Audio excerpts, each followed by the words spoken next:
Hi guys! Welcome back to my YouTube channel, and for today's video, of course, nakita niyo naman ako, nasa airport ako. Kaya, we are back again for another travel vlog. So kung napapansin nyo guys, ay medyo liminaw-linaw na yung quality ng video ko. It's because nag-upgrade na ako ng phone last December. So from Huawei Nova 5T, nag-upgrade na ako to Samsung S23 Ultra. So I'm very happy kasi this is one of my investment, and also para makapagbigay din ng quality content, ng content na medyo maganda naman ng ang camera natin, di ba? So yon. So guys, itong travel na to ay isa ito sa mga most challenging na gagawin ko sa buong buhay ko. It's because yes, I'm a traveler, but this is going to be the first time na lalabas ko ng bansa on my own. Yes, solo flight ko ako today. Pupunta tayo ngayon ng Singapore para mag-tour, and at the same time, manonood ng concert ni Taylor Swift, The Eras Tour. So itong trip na ito guys is a dream come true para sa akin. Kasi I've been a Swiftie for a very very long time, since 2011 nung high school pa ako. And talagang yung music ni Taylor Swift is naging malaking influensya niya sa akin. And so ayun, this year 2024, ito na yung time na nakikita ko siya at makakanood na ako ng concert niya. So I'm very happy kasi tuputod ko yung pangarap ko na makita si Taylor Swift for the first time. So ang aga ko guys nandito kasi nung nag-Thailand kasi ako, medyo na-trauma ako kasi super haba ng check-in para umabot kami sa pila ng almost or lagpas 1 hour na ata. So parang na-trauma ako doon. So inagahan ko talaga. So 2 PM pa yung flight ko, and ngayon is 11:30 AM. So maga ako nakarating mga 9:30, and as in super smooth lang ng process. Sa check-in, konti lang ng tao, konti lang ng pila. Pati din sa immigration, ang unti lang din ng pila, unti lang din ng tao, at ang bilis lang din ng process. And surprisingly sa immigration din, super bilis lang at super smooth lang ng process. So lalaki yung naging immigration officer ko, and binigay ko lang yung passport and boarding pass, and then tinanong nga lang kung kailan ako babalik. Sabi ko March 3, and then sabi niya anong gagawin ko doon. Sabi ko magtutour at manonood ng concert ni Taylor Swift, of course. Tinanong ako kung license ba ako kasi ang trabaho ko kasi is auditor. Tapos ayun, tinanong ulit siya sa akin. So tinanong din siya last time sa akin nung Thailand ako. Sabi ko hindi. And then ayun lang, tapos hiningi niya yung concert ticket ni Taylor Swift. Tapos tinignan niya. So after nun, ayun, tapos na, yun lang yung hiningi niya sa akin. So ang hiningi niya lang sa akin is yung passport, boarding pass, and yung concert ticket para kay Taylor Swift. And hindi niya na masyadong hiningi yung mga documents na dala ko. Kahit nakita niya na marami akong dalang documents, hindi niya na yun hiningi. So yan, bilis lang. And ngayon kasi guys, ay kakatapos ko lang kumain. Dito ako kumain guys. Yan, dyan ako kumain. Kasi ang daming tao dun sa gusto kong kainan. So dito lang ako kumain. And dapat mga 1 nandun ako sa boarding gate. So babalik na ako doon. And waitan lang tayo ng boarding. Balikan ko kayo guys. Bye!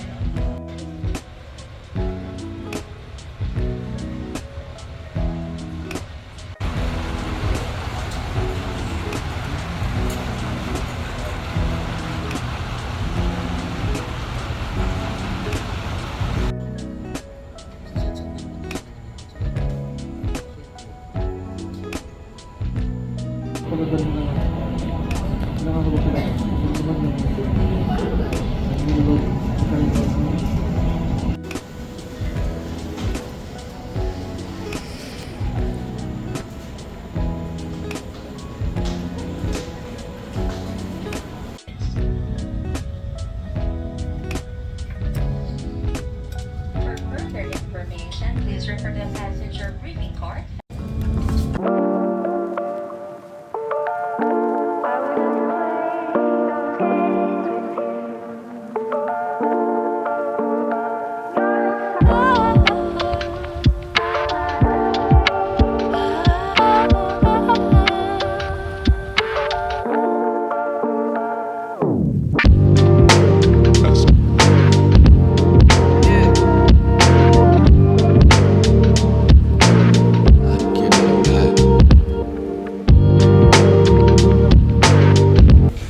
So guys, we're finally here in Singapore. As much as possible, ayoko magsalita ng malakas kasi maraming tao at nakakahiya.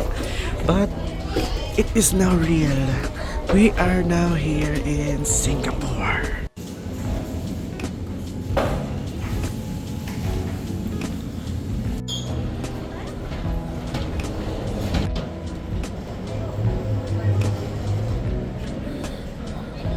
So guys, nakalagpas ko lang dun sa may scanner. Parang ayun ate, may automated immigration ng Singapore. So ang ginawa ko, in-scan ko lang yung passport ko. Tapos in-scan yung right tab ko. And alam ko may picture yun, pero parang automatic at yung picture, I guess. So, yun. So, ang next na gagawin natin ay kailangan ko makuha yung SIM card na in-avail ko sa Klook at hindi ko alam kung saan ko kukunin.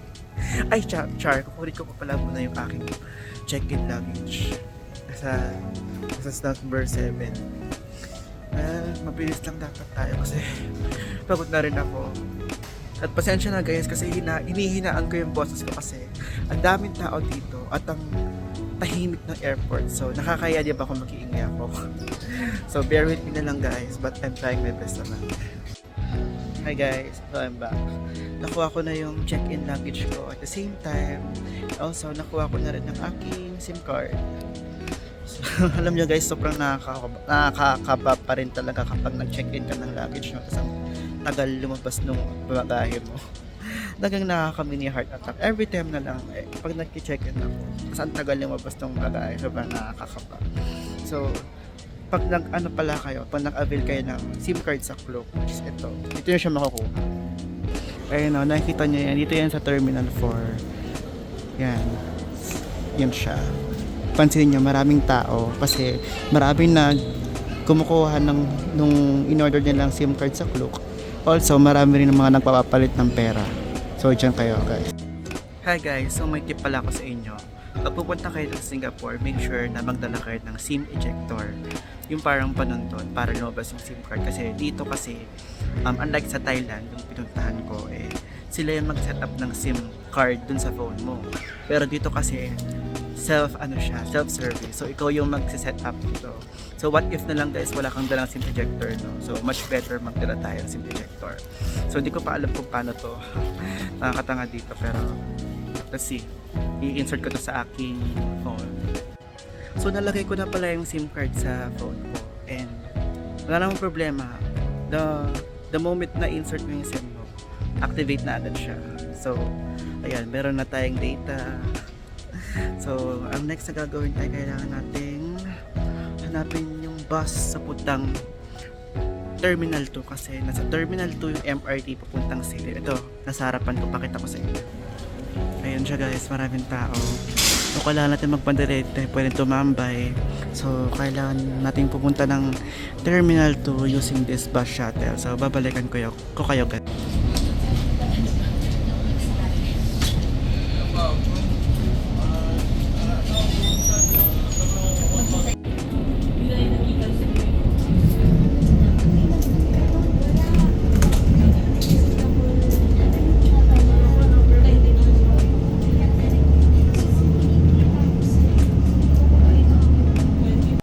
Hi guys, narito na tayo ngayon sa Terminal 2 and kailangan natin ngayon hanapin ang train to city. So ito siya. Ito yung mga signage. Ayan, train to city. Ayun na, may train to city doon. So let's just follow the signs. Ito yung guys, pababa. Ayan. Ito lagi ko ito nakita sa mga vlogs. Nakakatuwa lang talaga guys, no? Kasi parang noon lang napapanood ko sa YouTube, ngayon ito ka na. Oh my god, such a relief. So guys, dito ako ngayon sa MRT. Ayun na. Humiyan ako mag-vlog, ayun na pala. Ayun na. Hi guys, sorry ngayon ko lang kayo nabalikan kasi nung nag-video ako, bigla nang dumating yung MRT. And nakakaya naman syempre mag-vlog sa loob ng MRT, diba? Tsaka super tahimik na lang, konti ng tao, so nahihiya rin ako. So, cut to lang story short, nag-MRT ako from airport to Kalang. Tapos nagpas ako from Kalang to here na malapit sa aking accommodation. So nandito na ako guys. Ayun na siya. Ito na yung accommodation ko. Ayun na. Ito siya banda. So finally, nakarating na rin tayo. Pagod na ako. Gusto ko na magpahinga. Ito na siya guys. Yung Beach Sports Hostel. So ano tayo ngayon?